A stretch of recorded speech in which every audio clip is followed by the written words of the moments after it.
Hey there, welcome back to another video. This time around, it is my review of the 1999 action thriller, The Boondock Saints. Now, before I get into sharing my thoughts on this film, I want to give a shout out to Farah for requesting this review.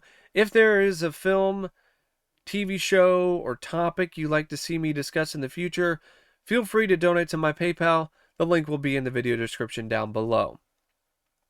Now, The Boondock Saints is one of those films that over the years has become a cult classic. And after finally seeing it, I can see why it has got so many fans over the years. But on the other hand, I can see why it doesn't work for everybody. Because this is definitely more of an acquired taste. And I think for the folks who really get it, and it really speaks to them, it hits all the right buttons. But for others, it might be a misfire. And then for other people like myself, we're going to be more closer to the middle. I'm not saying that I think this film is mediocre. No, I think this is at least an above average film. I liked the film. I didn't love it though. And a big part of that is due to the limitations that the film has. Limitations in terms of what it's able to do because of the low budget. It's a fairly low budget film, and so there were a lot of limitations that were thrust upon the film as a result. They couldn't do as much with the action sequences, couldn't do as much with a lot of different things due to the low budget.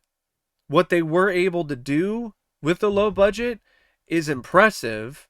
I mean, for $6 million. But at the same time, the $6 million budget seems like they didn't use all of it. Because there's a lot of moments here where it looks like it costs way less than that. And so you have a lower budget. And then on top of that, you have a filmmaker and a writer who is essentially just starting out. So you have moments of brilliance, but then you have a lot of moments where things are rough around the edges. And to me, they're a little too rough. So it's one of those films where I like it. It does have some real showstopper sequences that are masterworks of direction and cinematography.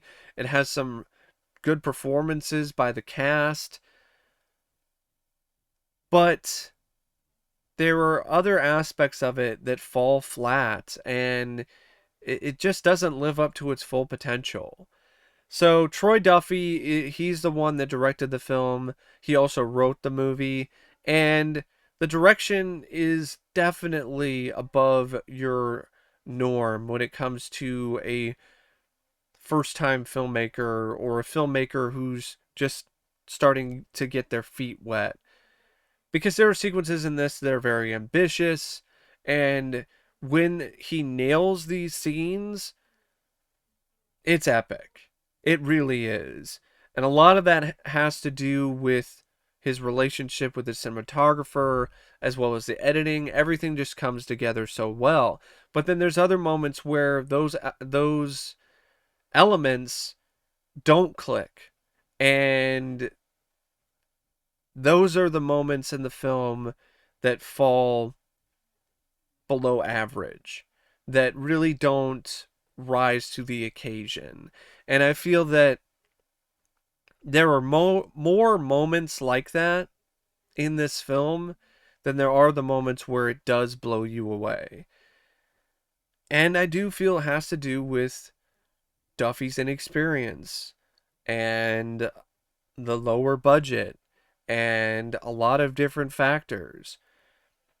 Also, Duffy, he has a slick style, but it almost seems like he's copying other directors, like Tarantino or Guy Ritchie, and as a result, it seems like he doesn't really find his own style,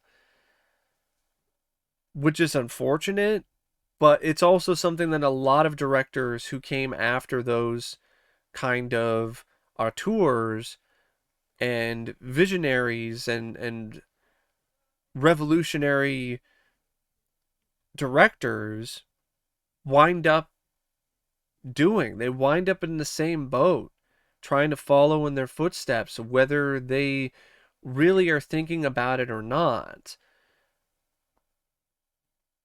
And what really hurts the direction the most in this film is how inconsistent the quality is and the decision making is. Because there are moments where the decisions Duffy makes are excellent, they work really well, they enhance the film.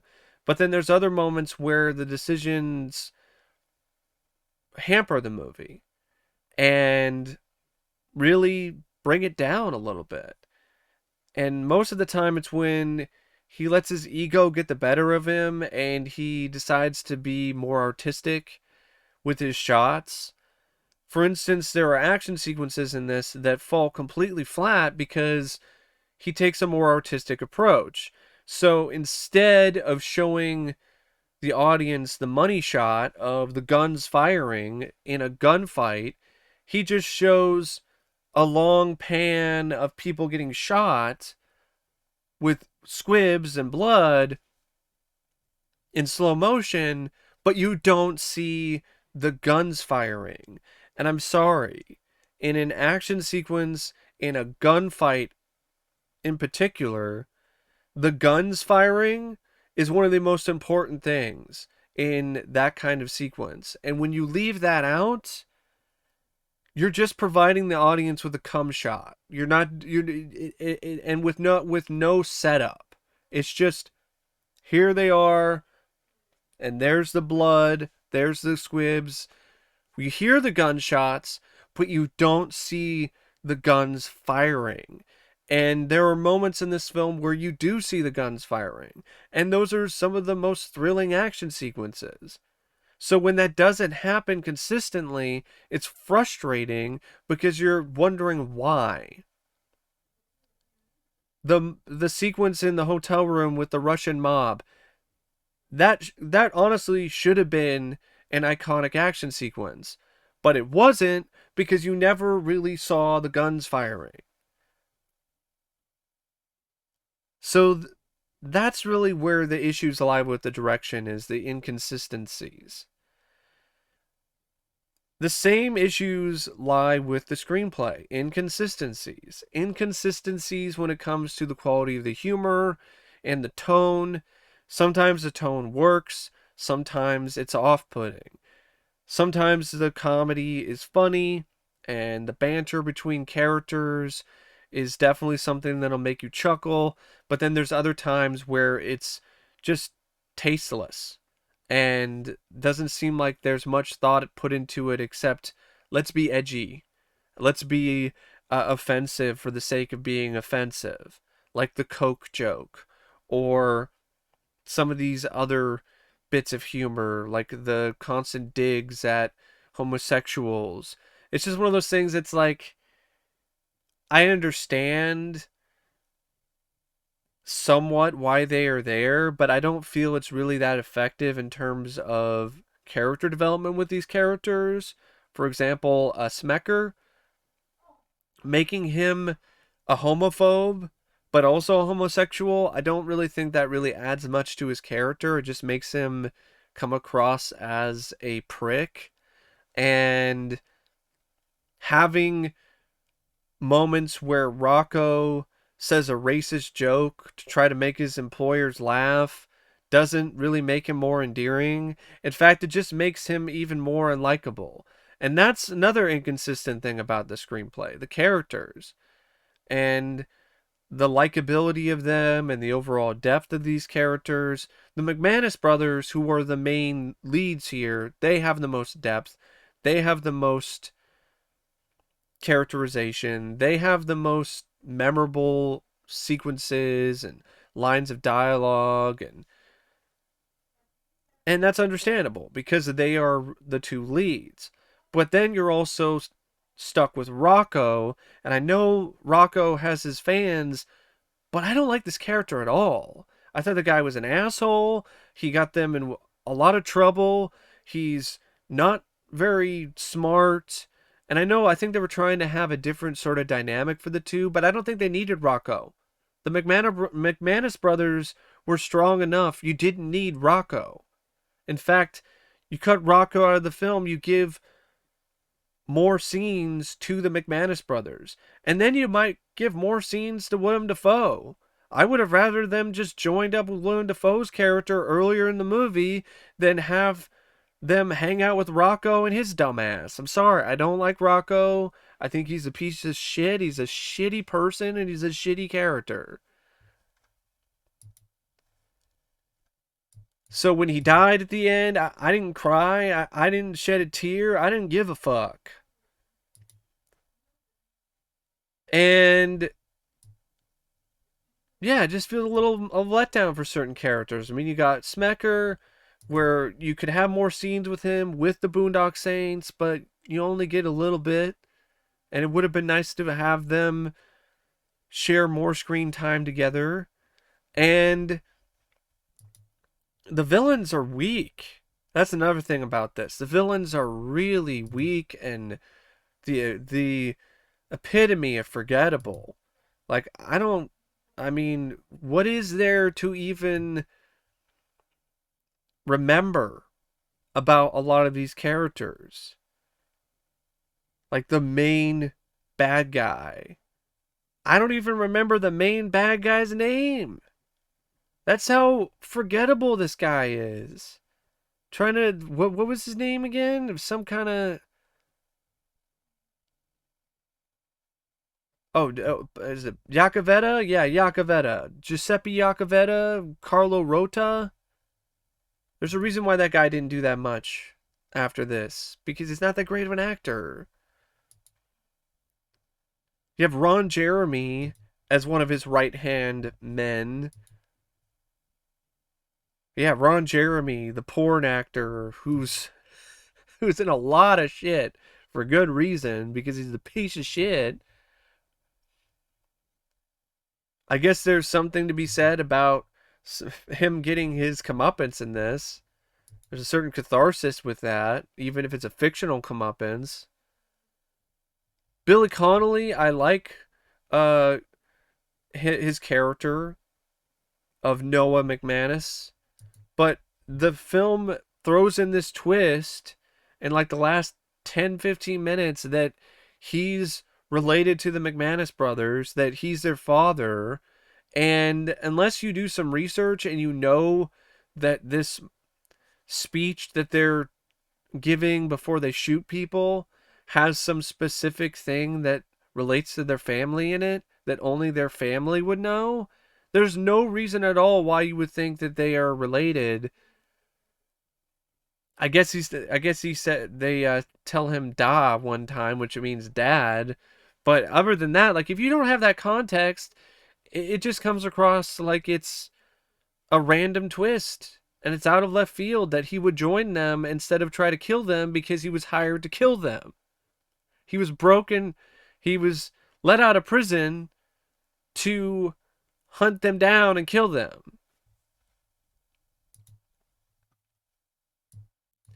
So yeah, that bit's a little clunky, but there are things about the script though that really work.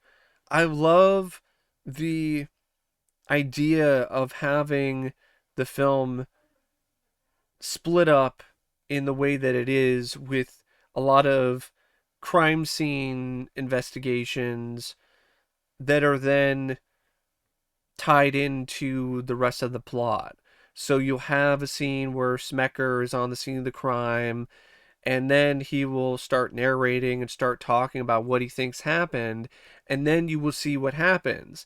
Now, there are times though where that's a bit off early on in the movie because they really haven't found the right formula yet. So it does come across as a little rough, a little bumpy, but then once they find the right formula, it's really unique and it's really intriguing and it's a really cool way to tie things together. And I like the fact that the plot for the most part is pretty simple, pretty straightforward. The McManus brothers are in a bit of hot water with the Russian mob because of something going on with some bar that they frequent at. They get in a fight. They take out some of the mobsters. Um, they are now wanted men, and they get arrested at one point. They eventually get released, though, because it seems like what they did was in self-defense. And then they become notorious. They decide to ride that notoriety and become vigilantes and take out all the trash in the city of Boston. And the film even has them go as far to take out Jacovetta in public, in the courtroom, and execute him. Just shoot him right in the head. I love that. I love the balls of that aspect of the story. So there are a lot of things in this that I do like. When the direction is on point, it's impressive, and it's really a lot of fun to watch. The idea of it with these vigilantes, these Irish vigilantes, I like it. It's a nice twist on the vigilante storyline. It's something different. And there are some moments where the humor does make me laugh. There's other moments where it doesn't make me laugh at all.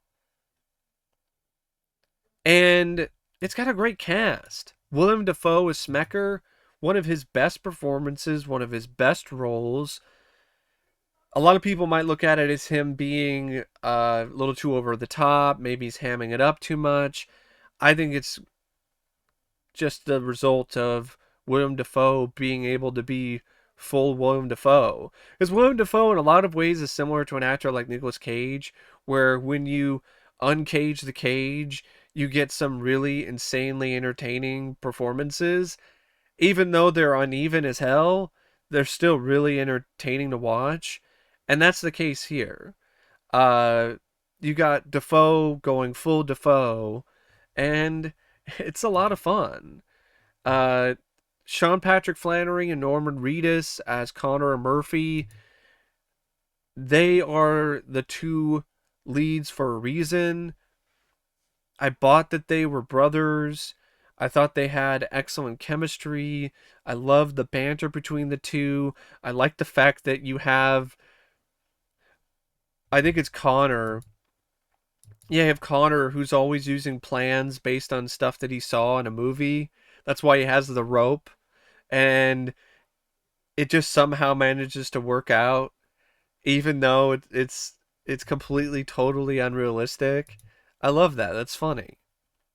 And there are a lot of other moments like that where they reference all these different films and characters.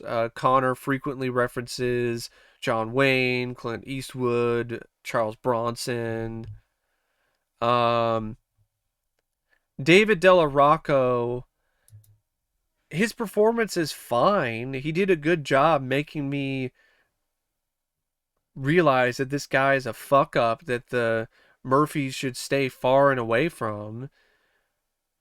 But I still didn't like the character. It's nothing against the actor. He did a good job for what he was asked to do, but I just thought he was a dickhead. Billy Connolly, really interesting bit of casting because he was not known for playing these kind of roles, and he pulled it off. Definitely helped that he had that vest with all those guns, but he still pulled it off. And these other detective guys, Bob Marley, David Ferry, Brian Mahoney, I like those three.